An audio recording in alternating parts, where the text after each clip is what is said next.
이젠 믿음만 들어도 너무 지겨운 영상 아닌가요? 모든 분들이 지겹도록 봤던 그 댄스 영상 바로 틱톡입니다. 작년 한 해 폭풍 성장으로 최고의 한 해를 보내던 중국의 SNS에 틱톡에 빨간불이 켜졌습니다. 자, 그 이유 지금부터 함께 살펴보시죠.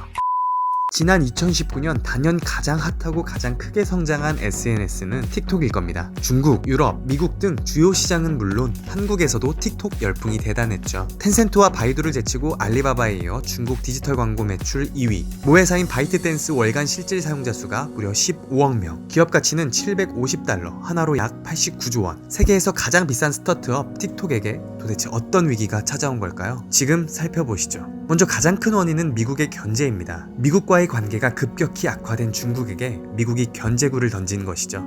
각종 정보 보안 문제 등 다양한 이슈들을 제기하면서 미 의회에서 틱톡을 청문회에 세우기 위해 안간힘을 쓰고 있습니다. 이 밖에도 신장 위구르 무슬림 탄압 사태 등을 설명하던 한 미국인 무슬림 소녀의 영상이 삭제되는 검열 논란이 일파만파로 확산됐죠. 더 심한 것도 있습니다. 장애인이나 다운증후군 환자, 비만 환자 등 대다수 사람들과는 다른 이들에 대해서도 영상 공유를 제한하는 정책이 있다는 게 밝혀지기도 했습니다. 그 외에도 홍콩 시위 콘텐츠 검열 등 중국 정책을 비판하는 콘텐츠에 대해서 틱톡이 삭제 또는 배포 제한을 한다는 의혹에 부정적인 여론은 점점 커져가고 있죠. 최근 미 육군은 병사들의 틱톡 사용을 금지시키면서 국가적 차원에서 틱톡을 안보 위협 요소로 보고 배척하기 시작했습니다. 많은 사람들은 이렇게 이야기합니다. 역시 중국 회사가 그렇지 뭐. 이런 부정적인 여론 때문에 틱톡의 모기업인 중국 바이트댄스는 중국 기업 이미지를 탈피하기 위해 틱톡의 글로벌 본사를 중국 밖에 설립하는 방안을 검토하고 있다고 밝혔는데요.